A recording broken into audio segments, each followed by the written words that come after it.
بسم اللہ الرحمن الرحیم۔ السلام علیکم۔ نئے آنے والے دوستوں سے گزارش ہے کہ ہمارے چینل کو سبسکرائب کریں اور ساتھ والے بیل آئیکن کو بھی دبا دیں تاکہ ہر آنے والی ویڈیو کا نوٹیفیکیشن آپ کو بر وقت مل سکے۔ تو چلے دوستو، آج کی ویڈیو کو شروع کرتے ہیں۔ بادشاہ کا موڈ اچھا تھا۔ وہ نوجوان وزیر کی طرف مڑا اور مسکرا کر پوچھا، تمہاری زندگی کی سب سے بڑی خواہش کیا ہے؟ وزیر شرما گیا۔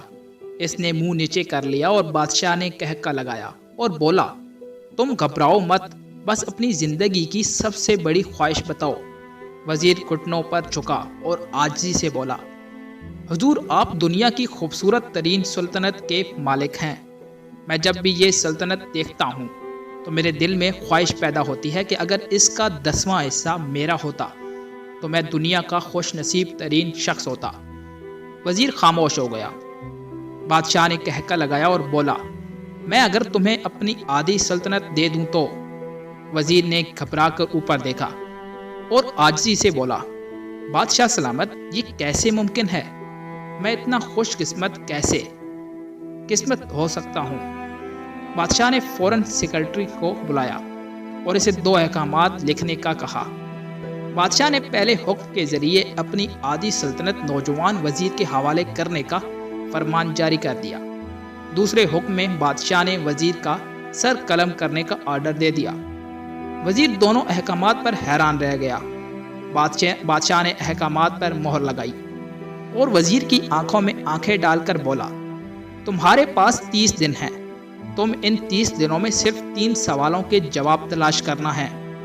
تم کامیاب ہو گئے تو میرا دوسرا حکم منسوخ ہو جائے گا اور تمہیں آدھی سلطنت مل جائے گی، اور اگر تم ناکام ہو گئے تو پہلا حکم خارج سمجھا جائے گا اور دوسرے حکم کے مطابق تمہارا سر اتار دیا جائے گا۔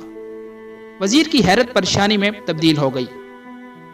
بادشاہ نے اس کے بعد فرمایا، میرے 3 سوال لکھ لو۔ وزیر نے لکھنا شروع کر دیا۔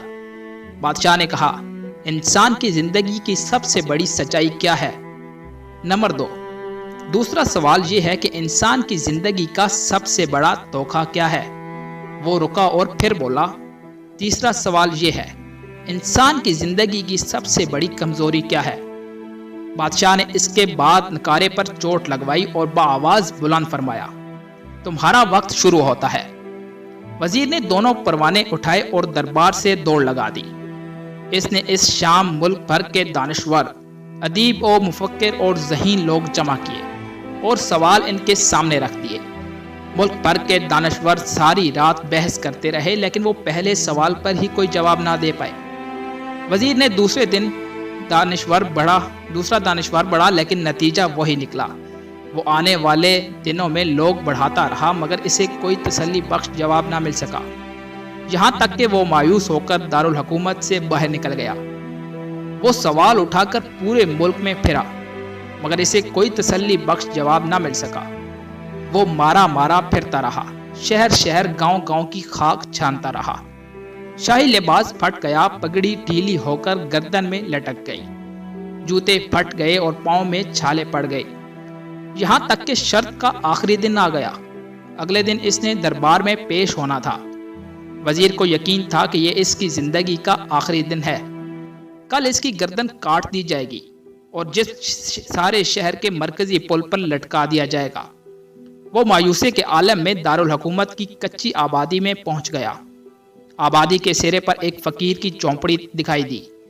وہ گرتا پڑتا اس کٹیا تک پہنچ گیا۔ فقیر سوکھی روٹی پانی میں ڈبو کر کھا رہا تھا، ساتھ ہی دودھ کا پیالہ پڑا تھا اور فقیر کا کتا شراب کی آوازوں کے ساتھ دودھ پی رہا تھا۔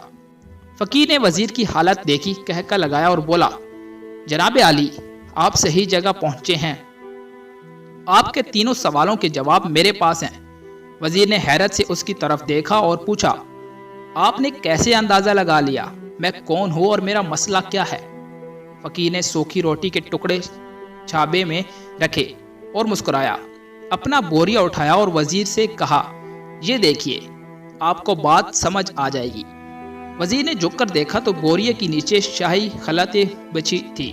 یہ وہ لباس تھا جو بادشاہ اپنے قریب ترین وزراء کو عنایت کرتا ہے۔ فقیر نے کہا، جناب علی، میں بھی اس سلطنت کا وزیر ہوتا تھا، میں نے بھی ایک بار آپ کی طرح بادشاہ سے شرط لگانے کی غلطی کر لی تھی، نتیجہ آپ خود دیکھ لیجئے۔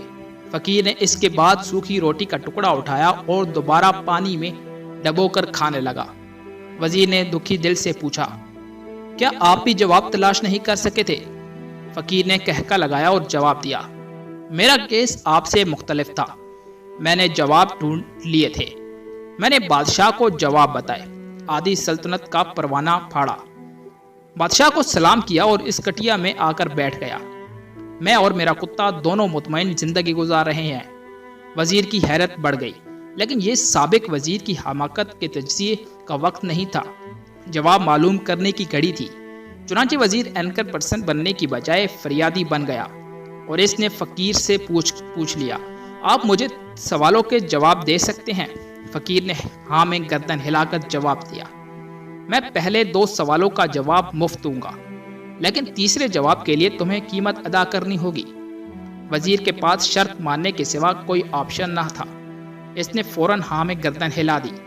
فقیر بولا، دنیا کی سب سے بڑی سچائی موت ہے، انسان کوئی بھی ہو، کچھ بھی ہو، وہ اس سچائی سے نہیں بچ سکتا۔ وہ رکا اور بولا، انسان کی زندگی کا سب سے بڑا دھوکہ زندگی ہے، ہم میں سے ہر شخص زندگی کو دائمی سمجھ کر اس کے دھوکے میں آ جاتا ہے۔ فقیر کے دونوں جواب ناقابل تردید تھے۔ وزیر سرشار ہو گیا، اس نے اب تیسرے جواب کے لیے فقیر سے شرط پوچھی۔ فقیر نے کہکا لگایا اور کتے کے سامنے سے دودھ کا پیالہ اٹھایا، وزیر کے ہاتھ میں دیا اور کہا، میں آپ کو تیسرے سوال کا جواب اس وقت تک نہیں دوں گا جب تک آپ یہ دودھ نہیں پی لیتے۔ وزیر کے ماتھے پر پسینہ آ گیا، اس نے نفرت سے پیالہ زمین پر رکھ دیا، وہ کسی قیمت پر کتے کا جھوٹا دودھ پینا نہیں چاہتا تھا۔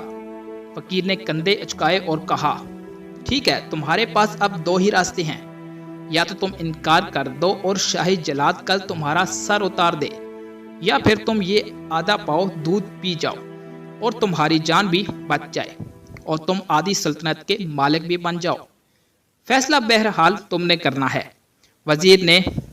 وزیر مخمزے میں پھنس گیا اور ایک طرف زندگی اور آدھی سلطنت تھی اور دوسری طرف کتے کا جھوٹا دودھ تھا۔ وہ سوچتا رہا یہاں تک کہ جان اور مال جیت گیا اور عزت نفس ہار گئی۔ وزیر نے پیالہ اٹھایا اور ایک ہی سانس میں دودھ پی گیا۔ فقیر نے کہکا لگایا اور بولا، میرے بچے، انسان کی سب سے بڑی کمزوری غرض ہوتی ہے، یہ اسے کتے کا جھوٹا دودھ تک پینے پر مجبور کر دیتی ہے، اور یہ وہ سچ ہے جس نے مجھے سلطنت کا پروانہ پھاڑ کر اس کٹیا میں بیٹھنے پر مجبور کر دیا تھا۔ میں جان گیا تھا، میں جوں زندگی کے دھوکے میں آؤں گا، میں موت کی سچائی کو فراموش کرتا جاؤں گا، اور میں موت کو جتنا فراموش کرتا رہوں گا، میں اتنا ہی غرض کی دلدل میں دھستا رہ جاؤں گا، اور مجھے روز اس دلدل میں سانس لینے کے لیے غرض کا غلیظ دودھ پینا پڑے گا۔ لہٰذا میرا مشورہ ہے، زندگی کے ان تینوں حقیقتوں کو جان لو، تمہاری زندگی اچھی گزرے گی۔ وزیر شرمندگی اور خود ترستی کا تحفہ لے کر فقیر کی کٹیا سے نکلا اور محل کی طرف چل پڑا۔ وہ جوں محل کے قریب پہنچ رہا تھا، اس کے احساس شرمندگی میں اضافہ ہو رہا تھا، اس کے اندر ذلت کا احساس بڑھ رہا تھا۔ وہ اس احساس کے ساتھ محل کے دروازے پر جا پہنچا اور اس کے سینے میں خوفناک ٹیس اٹھی۔ وہ گھوڑے سے گرا اور لمبی ہچکی لی اور اس کی روح اس دنیا سے پرواز کر گئی۔